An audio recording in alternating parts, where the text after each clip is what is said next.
Assalamualaikum warahmatullahi wabarakatuh. Waalaikumsalam warahmatullahi wabarakatuh. Alhamdulillah.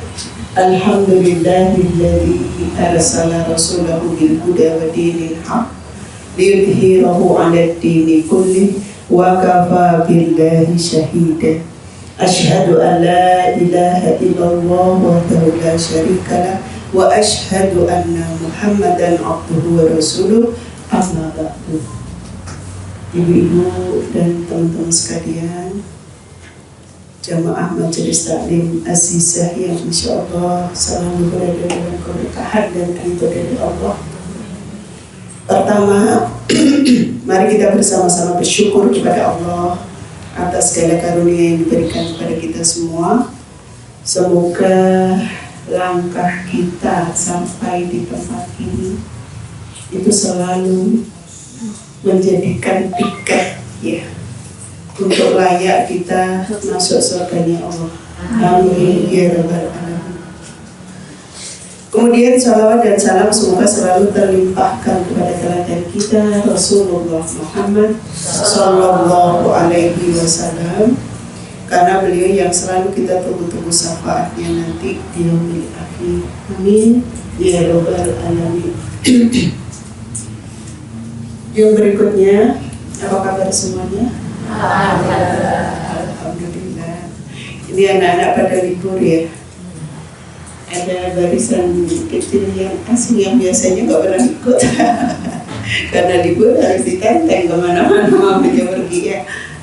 Tapi semoga itu justru menjadikan keberkahan buat kita semua. Amin ya rabbal alamin.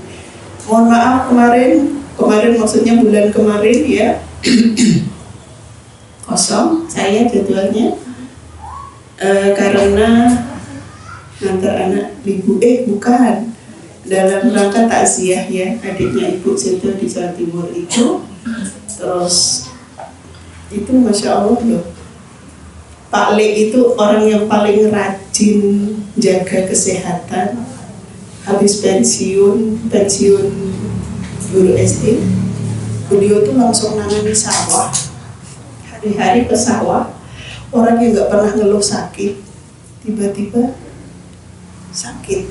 Sakitnya itu sakit nggak disangka-sangka, pingsan. Dikira istrinya itu cuma capek gitu aja, karena kalau suruh istirahat susah ya. Beliau tuh semangat banget. Ternyata selama ini profesi beliau sebagai pegawai negeri itu nggak disuka, tapi terpaksa. Begitu beliau pensiun nangani sawah, Masya Allah, semangatnya luar biasa. Sampai senang dibilang temannya itu begini, wah, kan namanya Sutadi, panggilannya Pak Tadi ya. Pak Tani dibilang begitu, senang banget ya. Jadi ekspresi wajahnya itu senang. Tapi ternyata itu Allah tuh kalau berkehendak tidak peduli orang sehat fisiknya, orang sehat semangatnya ya. Kalau memang sudah takdirnya. Beliau itu kena autoimun. Jadi sariawan nggak sembuh-sembuh, diperiksakan ke sana dokter sariawan, sana dokter sariawan. Tapi heran, nggak sembuh-sembuh. Itu bukan tambah membaik, tapi parah gitu, sampai maaf ya, jontor mulutnya, sampai netes itu keluar dari dalam itu nanah dan darah. Mohon maaf, sampai seperti itu. Itu dalam jangka waktu 2 bulan terus nggak ada itu. Jadi mohon maaf, kalau ada sariawan jangan disepelekan ya. Gejala awal sering pingsan sama sariawan. Itu ada yang seperti itu. Dokter mengatakan itu setelah sekian dokter udah dikunjungin semuanya, orang sariawan kok sampai kayak gitu. Itu sampai mohon maaf ya, ke hidung itu. Dan kata Pak Le itu rasanya luar biasa. Terus habis itu sudah jarah ke seluruh tubuh, kayak kena luka bakar. Wang itu, Masya Allah, bule itu kalau cerita tuh meletus-letus di seluruh tubuh. Sampai beliau itu mau duduk susah, berbaring nggak bisa. Saking luka bakarnya, limbet ya, habis pecah limbet. Masya Allah, mengerikan, Masya Allah. Sampai beliau, ya Allah, karena beliau itu orangnya diam, sabar, nggak ngeluhan kalau sakit. Sampai beliau bilang kok sakit rasanya kayak gini. Nah itu sudah parah banget gitu.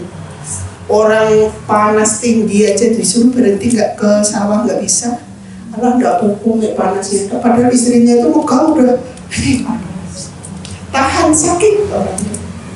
Tapi ternyata itu dalam beberapa kesehatan. Ya, makanya sekali lagi, pertama kita nggak boleh sepelekan tentang penyakit apapun. Yang kedua, kita juga nggak boleh terlalu memanjakan diri. Artinya gampang ngeluhan. Tapi kita berusaha untuk kemudian cek dokter itu penting ya. Jangan mentang-mentang kita ini terus sudah rapopo tidak gitu juga ya.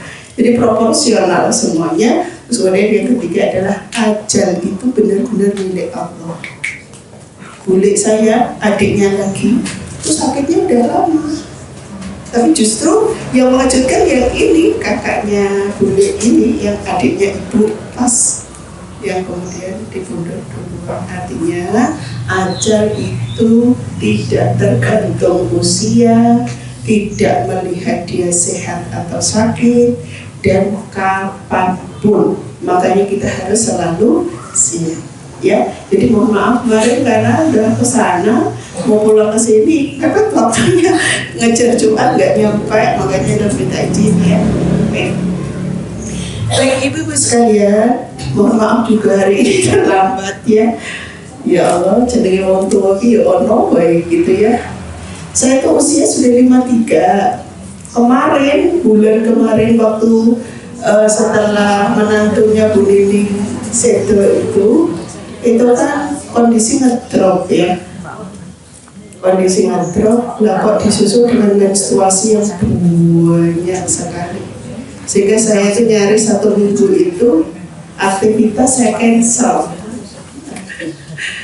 Saya cancel, terus kemudian cek dokter katanya itu sudah tanda-tanda menopause.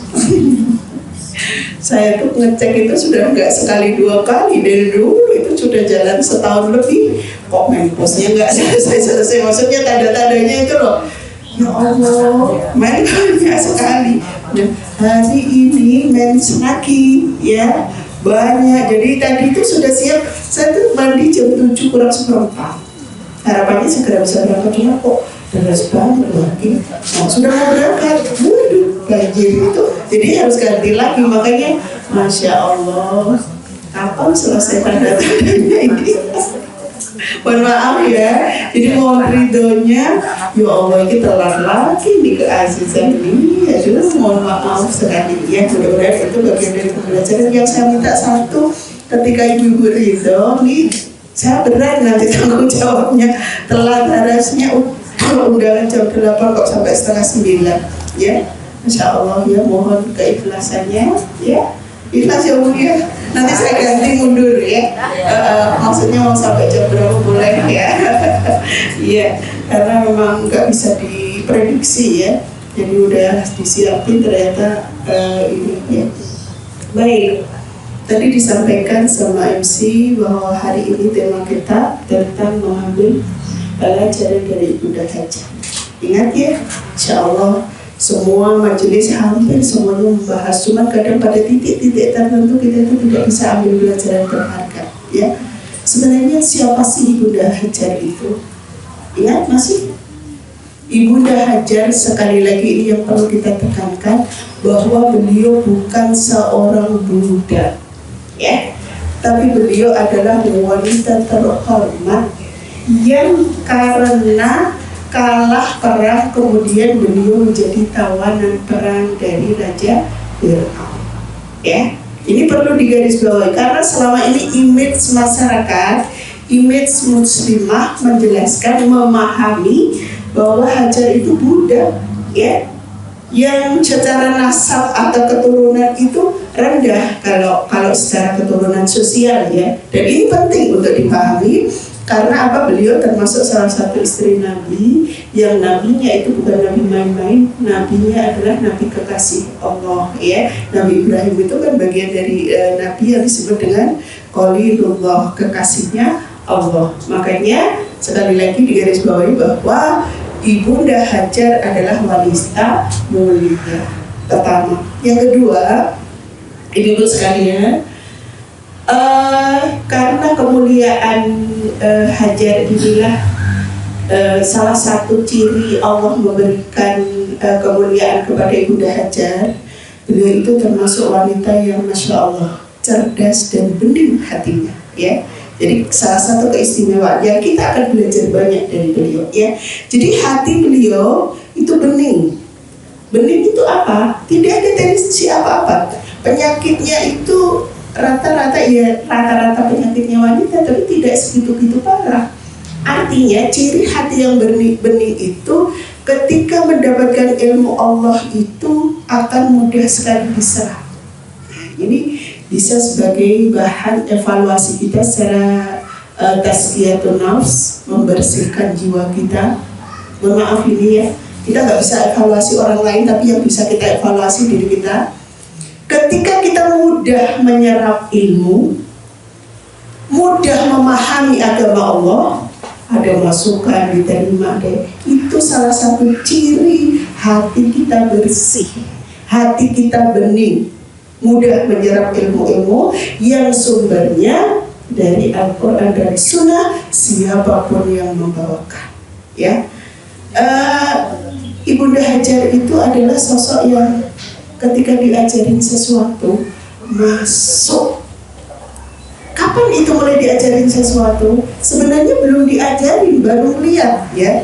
Begitu Ibunda Sarah diberi hadiah oleh Raja Fir'aun sebagai bentuk terima kasihnya karena sudah memintakan maaf kepada Allah atas tindak pelecehan seksual waktu itu kan, ya tahu ya, mau goda Sarah terus stroke terus kemudian minta didoakan sembuh, terus kemudian kumat lagi, stroke lagi sampai 3 kali, sampai kali yang terakhir wis istilahnya sudah kapok bener, ya. Terus kemudian minta didoakan kepada Tuhannya Sarah gitu, ya, yang sampai kemudian Allah izinkan sembuh, dan sebagai rasa terima kasihnya kan diberi hadiah Ibunda Hajar itu. Nah, saat Hajar bersama Sarah di rumahnya bersama Nabi Allah Ibrahim, Hajar itu cuma memperhatikan apa yang dikerjakan Ibrahim, terutama Ibunda Sarah, karena yang banyak di rumah adalah Ibunda Sarah. Lihat akhlaknya, lihat perilakunya, sampai di suatu malam Hajar itu heran, ngapain kok Ibunda Sarah setiap malam mesti bangun. Insya Allah seperti kita kalau bangun tahajud gitu, ya, pasti bangun, terus kemudian bermunajat, terus kemudian bukan bermunajat, dia nggak bisa membahasakan gitu loh. Emang apa sih yang dikerjakan itu dicatat terus di otaknya Hajar dan kemudian ditirukan. Masya Allah, ya, ini wanita cerdas, ya. Jadi menirukan kebaikan itu tidak ada pakai apa ya istilahnya, babi bu, gengsi-gengsian atau gimana-gimana, enggak. Oh, itu rasanya artinya enak kalau lihat orang macam begitu, wanita salihah seperti Ibunda Sarah. Oh, Masya Allah, apa yang dikerjakan? Sampai akhirnya Hajar memberanikan diri untuk bertanya. Tanya kepada Hajar, pada Sarah. Yang ditanyakan apa? Wahai Ibunda, sesungguhnya apa yang sedang kau lakukan? Karena tahu ya, bedanya usia Sarah dengan Hajar jauh banget. Saat itu Hajar usia sekitar 14 sampai 17 tahun, ya. Dia kisaran segitu, ya. Artinya kalau dilihat dengan Sarah seperti anaknya, ya, seperti anaknya. Terus kemudian Sarah menjelaskan, aku sedang bermunajat kepada Allah. Mungkin kalau kita tahajud, ya, sholat, ya, dan semuanya dijelaskan. Oh, bagus sekali. Bisakah aku diajarin? Masya Allah, ya. Ini peluang, ya. Akhirnya secara privat, ya, Sarah mengajarkan semua apa yang sudah diajarkan Nabi Allah Ibrahim kepada Sarah untuk diajarkan kepada Hajar. Dan bukti cerdasnya, yang diajarkan Sarah semua bisa diserap dengan luar biasa oleh Hajar. Masya Allah, tanpa sedikit pun kelewat. Masya Allah. Sarah heran sekali, ini wanita luar biasa. Baru diajarin segitu waktunya, tapi sudah bisa menyerap ilmu dan mempraktekkan. tak jauh beda seperti apa yang saya kerjakan. Subhanallah, ya.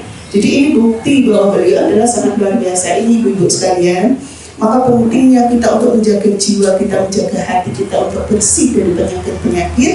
Ini nanti memudahkan kita menangkap ilmu-ilmu Allah. Mesti kita evaluasi. Kalau kita kadang-kadang, mohon maaf ya, ini kan nggak tahu, orang lain nggak tahu. Kita sama-sama nyerap nih ilmu. Mau, ada yang kadang mau kayak wis jelas, tapi habis itu kok hilang gitu. Ketika nyampe rumah ditanya, tadi dapat ilmu apa? Aduh, apa ya? Kuatnya kita buka catatan, ya. Ya Allah, ya itu bahan evaluasi. Bisa jadi ada nyangkut-nyangkut maksiat yang kita kerjakan, ya. Sehingga itu menjadi barir hati kita, atau barir ya, penghalang untuk menyerap ilmu, yang ilmu itu sumbernya dari Allah Subhanahu wa Ta'ala. Makanya kita penting untuk punya waktu yang digunakan untuk evaluasi. Kapan itu? Terserah. Yang paling tepat, yang paling mudah biasanya di sepertiga malam yang akhir, ya, untuk tahajud. Setiap selesai mungkin 2 rakaat yang kita panjatkan sholat, terus kemudian doa, terus kemudian kita evaluasi, ya Allah, usia sudah segini saja. Kenapa kadang-kadang nyerap ilmu kok susah? Jangan beralasan karena tua, ya. Jangan beralasan karena tua, tapi cobalah.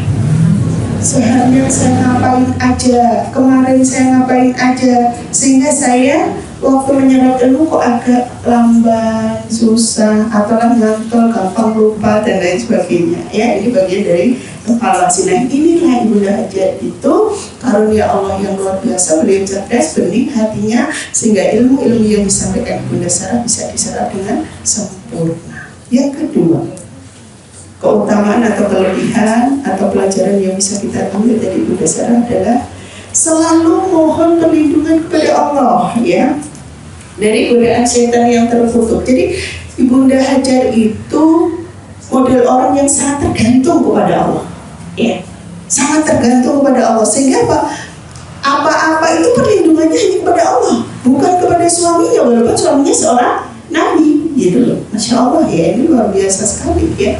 Jadi kuatus silah billah, kekuatan hubungannya dengan Allah luar biasa. Contohnya apa?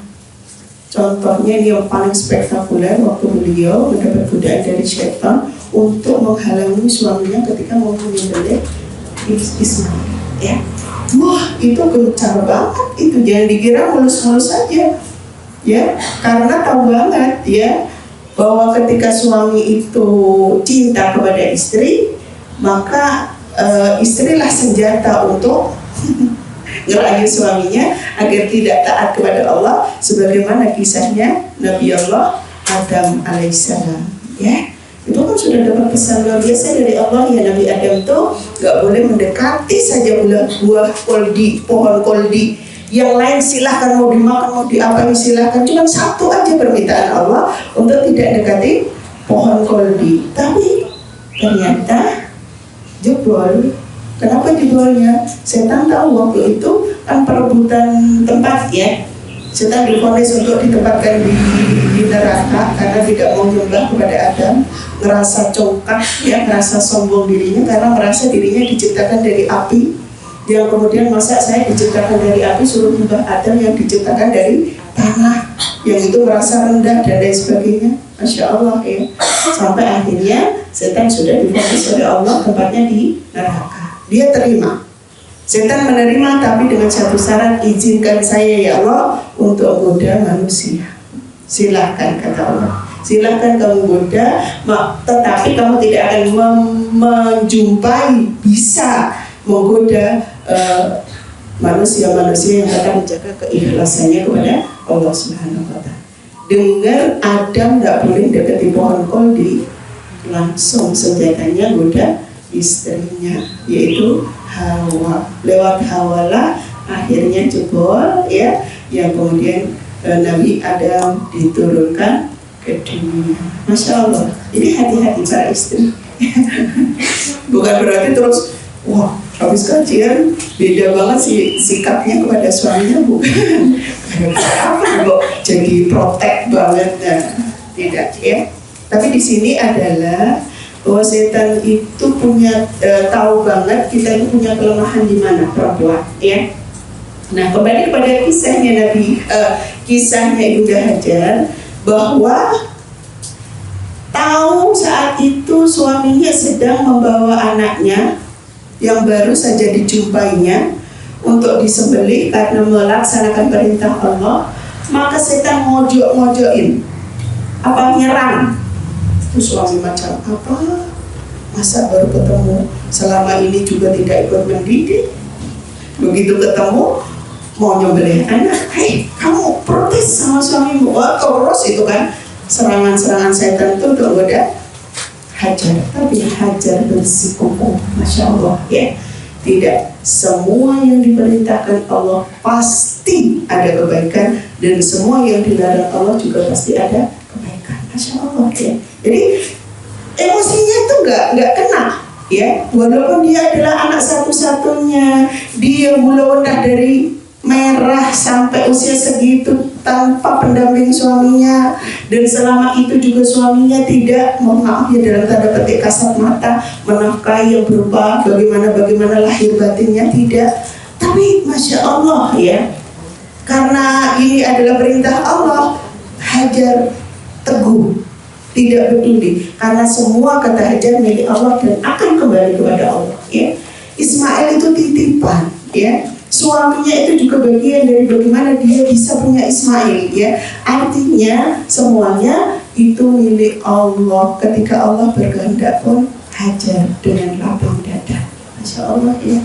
Bagaimana dengan kita ya? Itu anak satu-satunya, usia lagi nyeneng-nyenengin, dan Ismail itu punya karakter yang luar biasa. Bayinya bercahaya. Jadi sudah ada tanda-tanda kenabian, itu sudah ada ciri sebagai anak yang solih itu juga sudah ada. Nggak pernah rewel, nggak pernah nyusahin, Masya Allah ya. Gitu tiba-tiba disembelih. Tapi Hajar dengan ya layaknya ibu lah, ada berat-berat sedikit tapi tidak kemudian baper, tidak.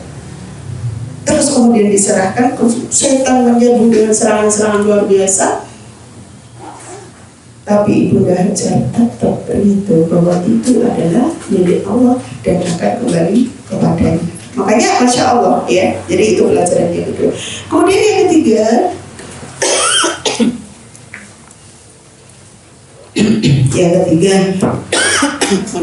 minum dulu.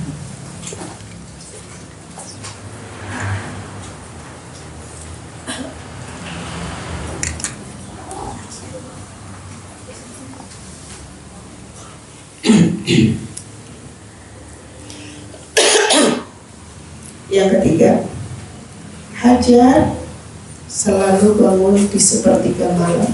Untuk apa? Membangun kekuatan. Karena kekuatan bangun sholat malam atau tahajud itu kekuatan yang dahsyat, yang itu melawan logika. Logikanya apa? Orang bangun sepertiga malamnya akhir sampai kemudian subuh dan kemudian terus beraktivitas, itu kan mengurangi waktu istirahat. Logika secara kesehatan, kurang istirahat, kurang tidur, itu menyebabkan fisik ringkih. Tapi tidak dengan keimanan.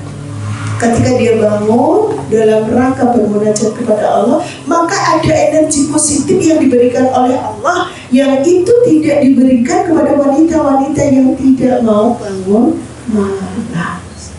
Waduh, kami bengi, kok isu mesti ngantuk, padahal butuh hadir di majelis taklim, padahal butuh ngapain-ngapain, mungkin yang bisnis juga bisnis, yang ngajar juga ngajar, yang mau bersamai anak. Waduh, tadi loyo tidak dengan seperti itu. Justru Allah memberikan fisik yang sehat kepada wanita-wanita atau laki-laki muslim-muslimah yang bangun di sepertiga malam. Ciri kenabian, ciri wanita solihah itu mau menginvest waktunya sepertiga malam itu untuk ngecas dirinya dalam rangka bertakarub kepada Allah Subhanahu wa Ta'ala. Jadi berbolak-balik dengan logika ya.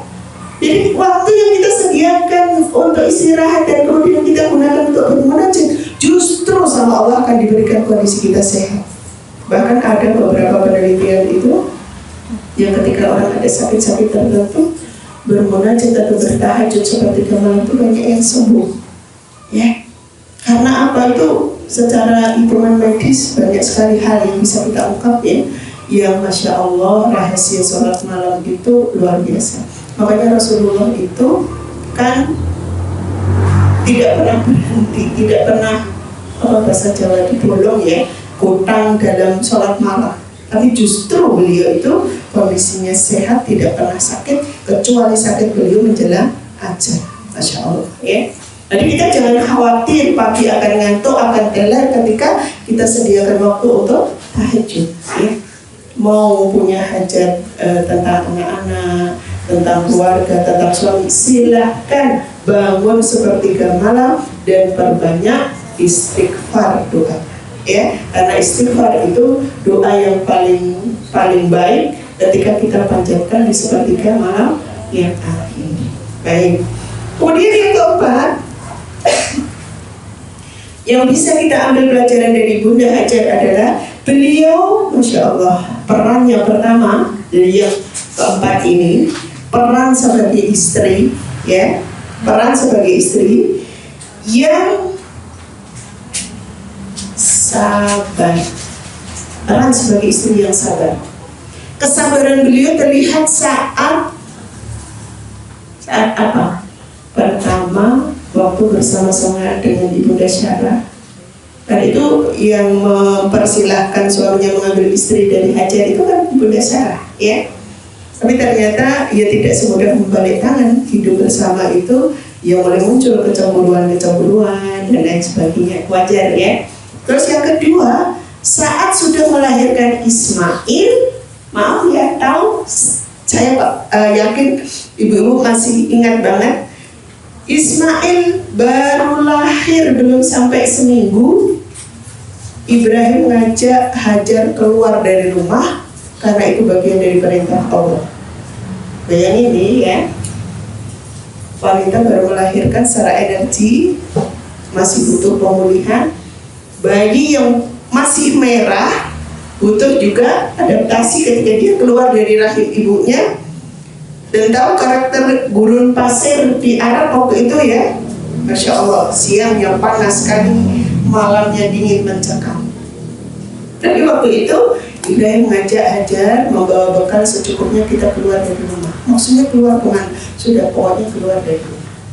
Karena saat itu, mohon maaf, sebagai wanita biasa, Syarah muncul kecemburuannya yang luar biasa saat kasih sayang Nabi Allah Ibrahim kepada Sarah dan Ismail, kepada Hajar dan Ismail itu ya puncak-puncaknya, karena memang Ismail yang ditunggu-tunggu, ya, punya bayi laki-laki yang luar biasa.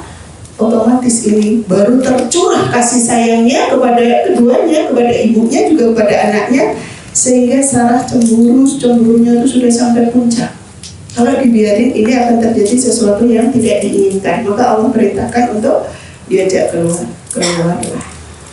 Dan keluarnya berhenti di ujung Baitullah yang di situ, mohon maaf, gak ada rumah, gak ada penghuni siapa-siapa, tidak ada makhluk hidup yang namanya manusia kecuali saat itu Ibrahim, Hajar dan Ismail. Kedua tidak ada. Tiba-tiba Sarah suruh berhenti, Hajar suruh berhenti di situ, kemudian ditinggal saja sama Ibrahim. Terus Hajar panggil, ya Ibrahim, kamu mau kemana? Jalan aja.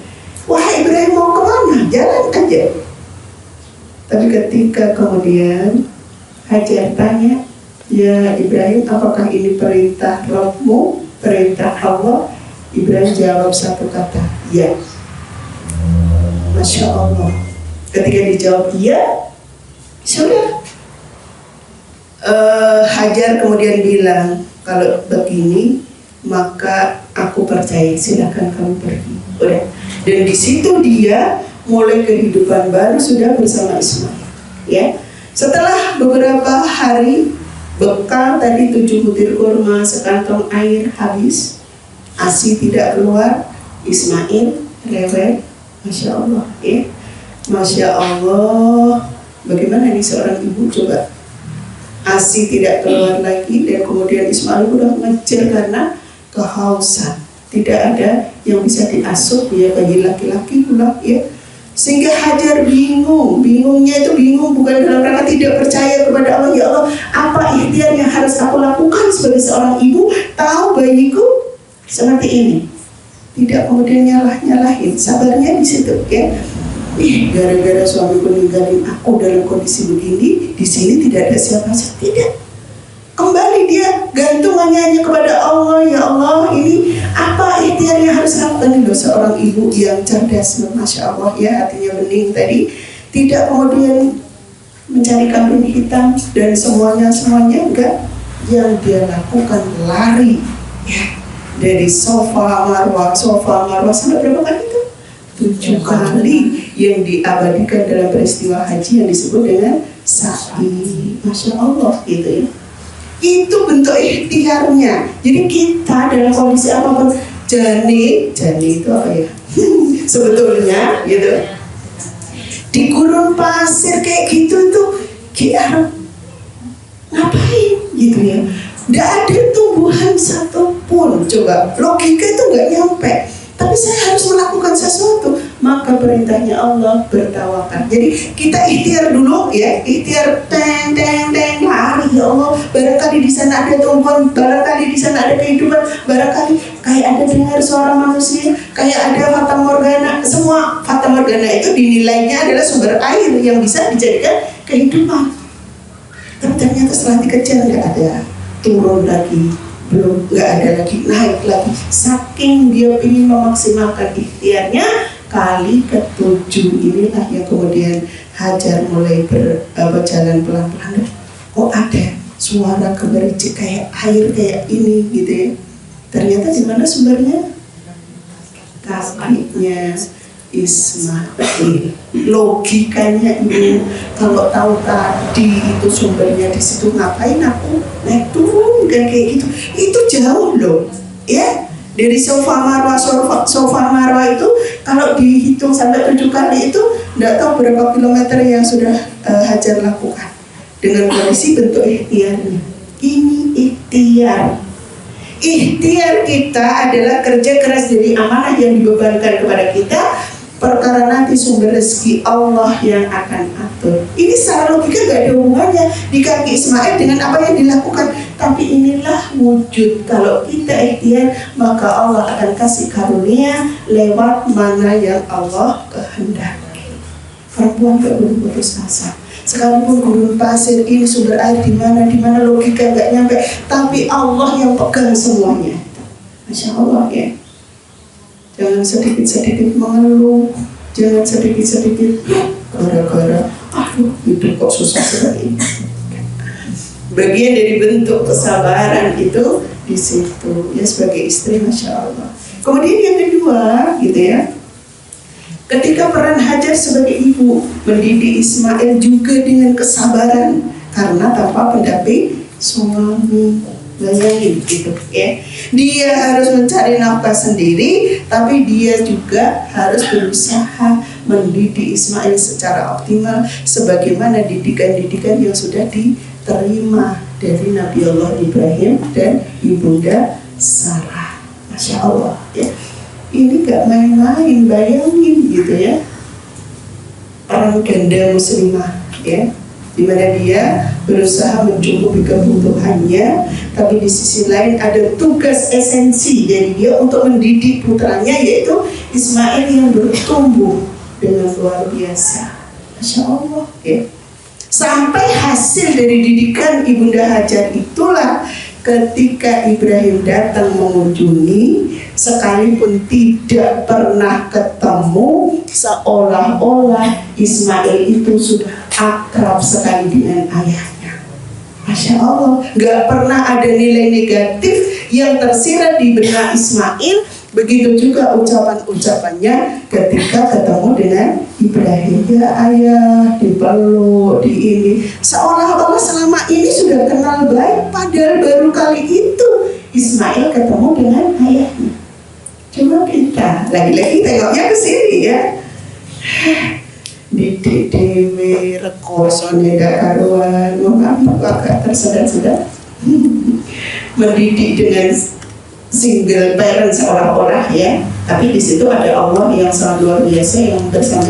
Terus kemudian yang kedua adalah bagaimana dia menanamkan nilai-nilai positif kepada anaknya, bahwa ayahnya itu sedang meneruskan risalah Allah di luar sana, berdakwah, ngajak orang ke jalan kebenaran, sehingga apa yang didoktrin kepada otaknya Ismail adalah kebaikan-kebaikan tentang ayahnya, tugas-tugas utama dari ayahnya. Masya Allah. Tidak sedikit pun Hajar protes, Hajar menggaris apa ya istilahnya, pendidikan negatif di benak Ismail. Tuh ayahmu tuh tidak tahu diri misalnya, punya anak gak diurus ya, istri juga gak diurus, nggak ada kata seperti itu. Justru yang ada adalah edifikasi. Tahu edifikasinya? Nah, cerita-cerita kebaikan tentang suaminya, tentang ayah dari Ismail. Masya Allah. Ini pelajaran berharga banget, Bu. Jangankan kita segitu usia, anak tidak disentuh, tidak dibersamai ya. Orang sehari aja suami kita nggak ini, wah sudah kita berdedek di sini. Seudahnya kok tahu tak berdedek ya. Wah, yes. Dan mudah-mudahan kita enggak ya. Udah ya, baik. Baik itu. Terus kemudian yang ke-5, memiliki keyakinan tauhid, akidah yang luar biasa ya. Jadi Hajar itu kekuatan akidahnya luar biasa. Kekuatan akidahnya luar biasa. Nah ini terbukti tadi ya, ketika Hajar ditinggal dalam posisi yang tidak ada apa-apa, tidak ada siapa-siapa, ketika dibilang bahwa ini adalah perintah Allah, itu yang ada langsung di kepala Hajar itu adem ya, kayak disiram air. Masya Allah, yang teduh, ya Allah, langsung gitu, otomatis ya. Baiklah Ibrahim, kalau ini memang perintah Allah, maka Allah tidak akan pernah membiarkan kami, saya dan Ismail dalam kondisi kelaparan. Pasti Allah akan mencukupinya.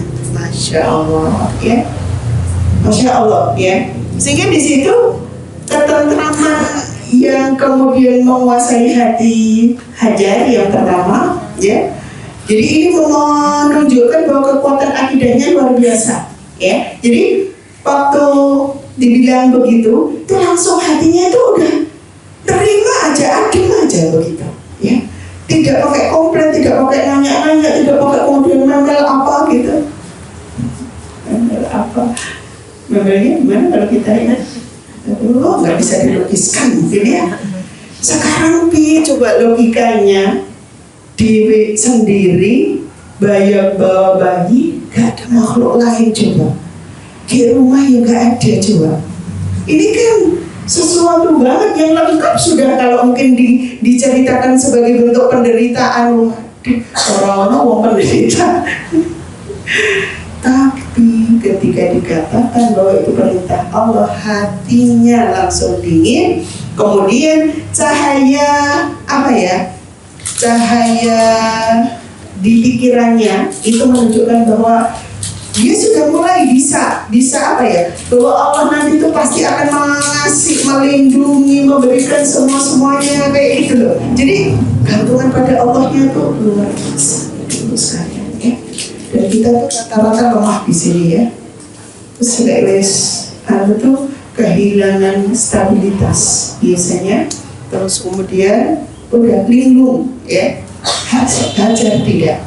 Hajar itu terus kemudian bahasa ininya itu terus buka, kecerdasannya itu buka, cahayanya itu menerangi otaknya, ya kemudian nanti itu dia itu sudah punya gambaran saya nanti harus ngapain.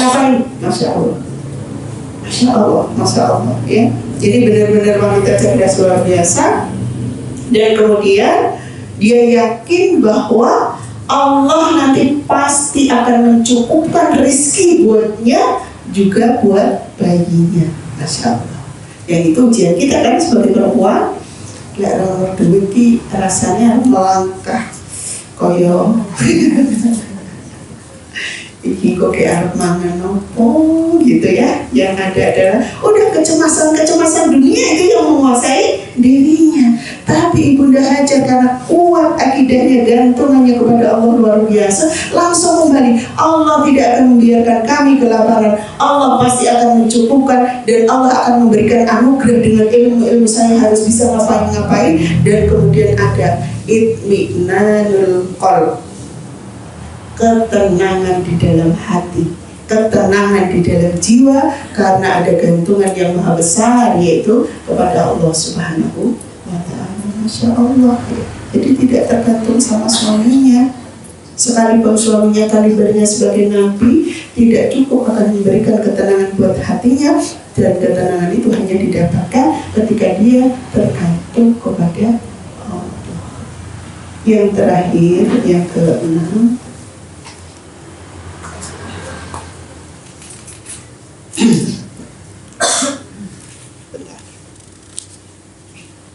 yang ke-6, hari-harinya Hajar bersama Ismail itu selalu diisi dengan membaca suhuf. Apa tuh suhuf? Tahu?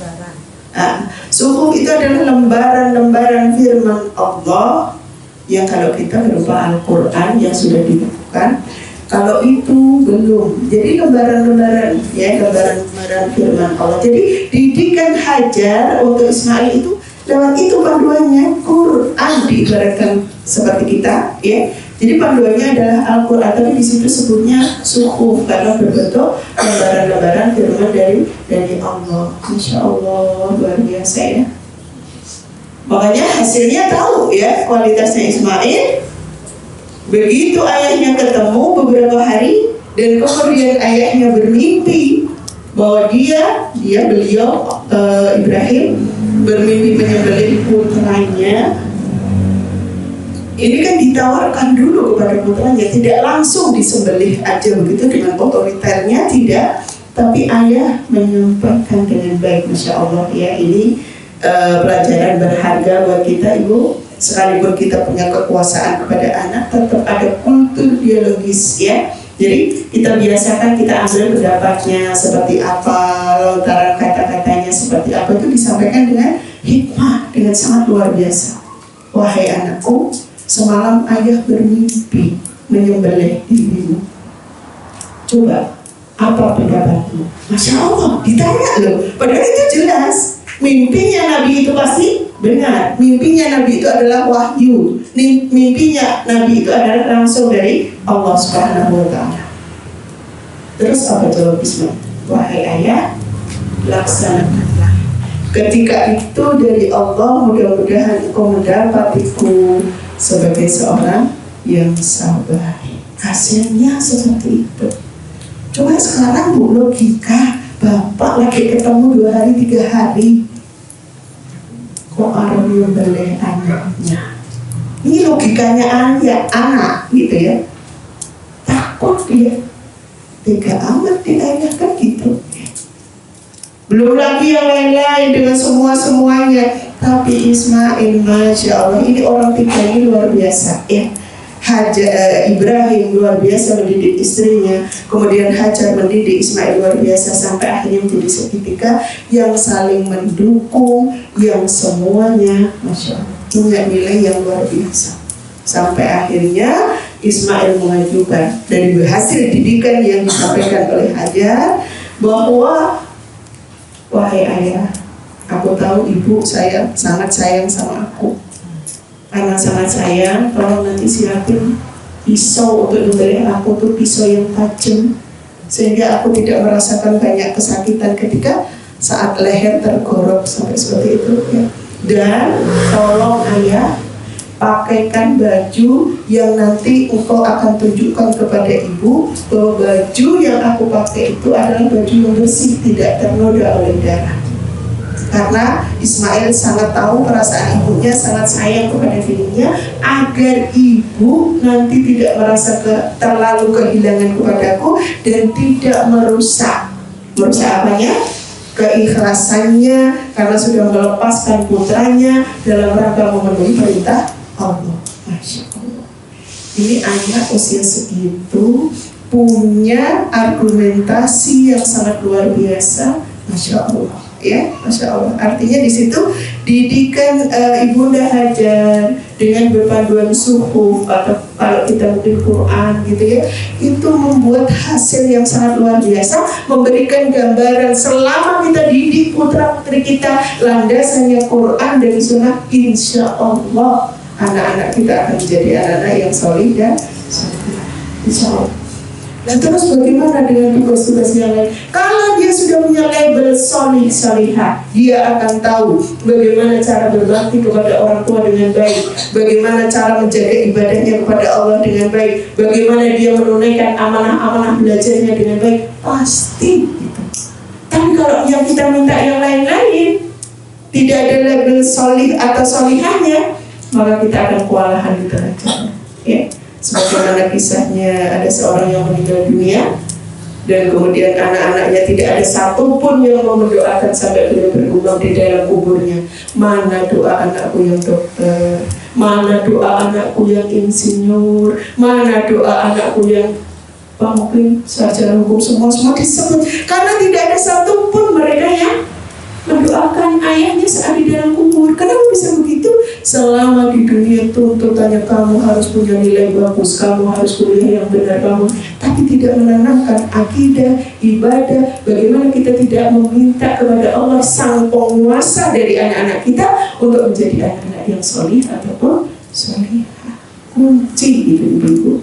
Dan ibu itu adalah orang yang doanya tidak ada hijab untuk anaknya. Maka doa yang baik insya Allah untuk anak-anak kita, ya, seperti kemarin kita sudah sampaikan, ya Allah, lisan ibu itu melati, jangan bilang jelek kepada anaknya karena itu doa, ya.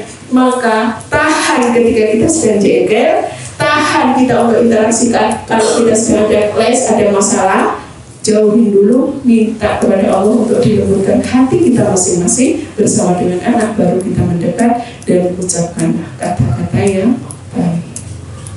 Wallahu a'lam bishawab. Ya ibu sekalian, kiranya ini ya pelajaran yang bisa kita ambil dari Ibunda Hajar. Mudah-mudahan peristiwa dari tahun ke tahun yang selalu kita hadapi, selalu kita bersamai dalam peristiwa Idul Adha itu, mudah-mudahan ini menjadi pembelajaran yang kita tidak bosan-bosan bahwa peran sebagai istri itu, ya, harus sabar bersama suami, karena suami kita adalah orang terbaik yang sudah dipilihkan oleh Allah kepada kita. Yang kedua, sebagai ibu, peran mendidik itu pun juga sangat luar biasa, menguras semuanya. Tapi yakinlah ketika anak itu sudah diamanahkan keluar dari rahim kita, maka kita termasuk ibu yang terbaik buat anak-anak kita. Sehingga kita jangan sampai tolak-tolak. Maksudnya tahu, wah enak ya anaknya ibu itu nurut banget deh. Nurut banget karena ibunya juga nurut gitu ya. Kok anakku kayak gini, kok anakku kayak gini. Emang anak kita kenapa?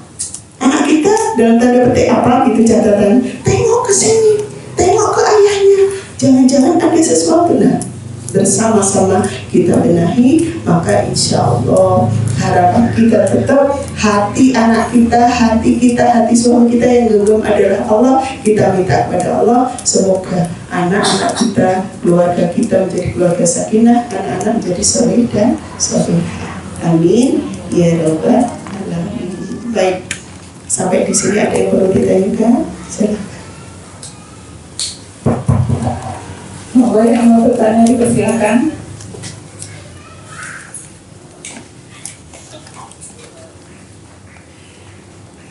Terlalu banyak ya, kekenyangan. Maaf ya, mungkin wah nggak gitu ya, tamparan semua buat kita ya.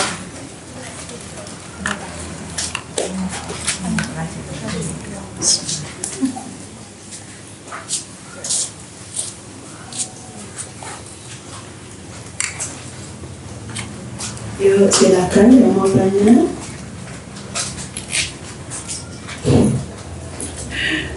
Kalau nggak ada yang nanya, juga jangan dipaksain ya. Karena ini memang butuh aplikasi banget ya, dan evaluasi sebagai pembersih jiwa kita. Momentum Idul Adha itu adalah momentum pelajaran banyak sekali yang bisa kita petik ya, selain dari kulkas kita penuh dengan daging ya.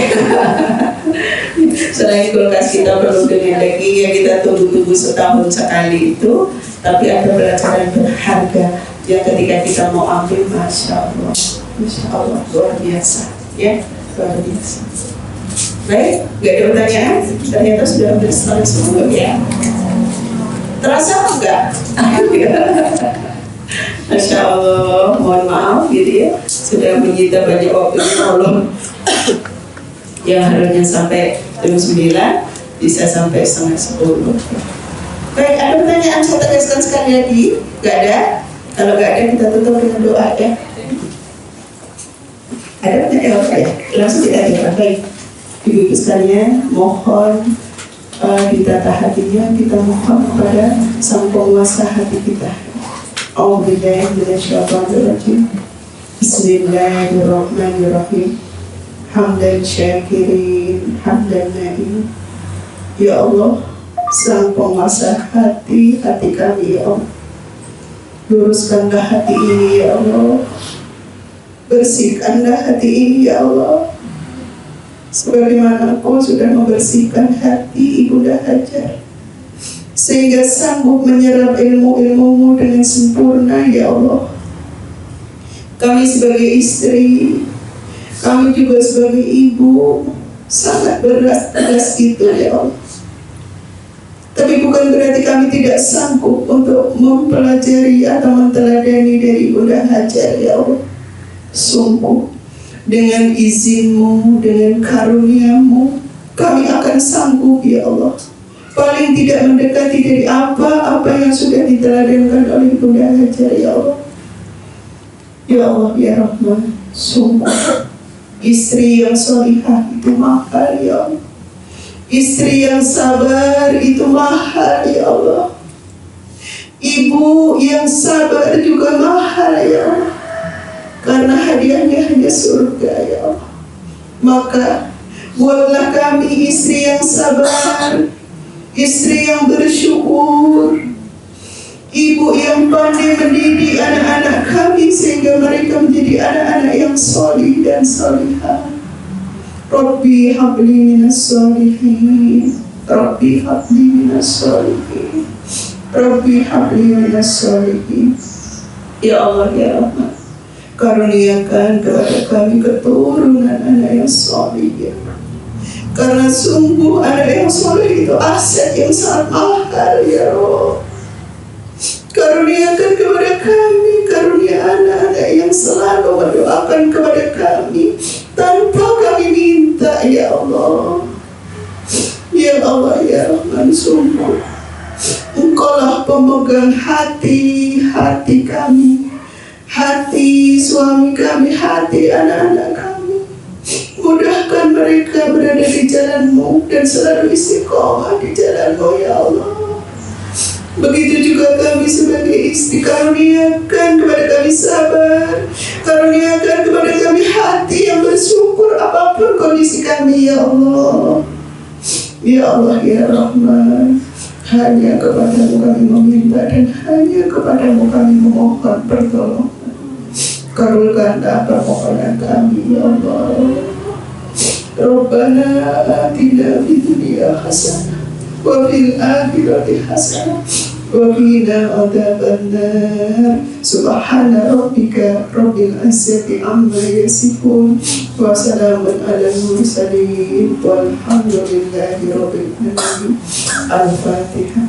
A'udzu billahi minasyaitonir rajim. Bismillahirrahmanirrahim. Alhamdulillahi rabbil alamin. Ar-Rahmanir-Rahim. Maliki yaumiddin. Iyyaka na'budu wa iyyaka nasta'in. Ihdinas siratal mustaqim. Siratal ladzina an'amta 'alaihim ghairil maghdubi 'alaihim waladdallin.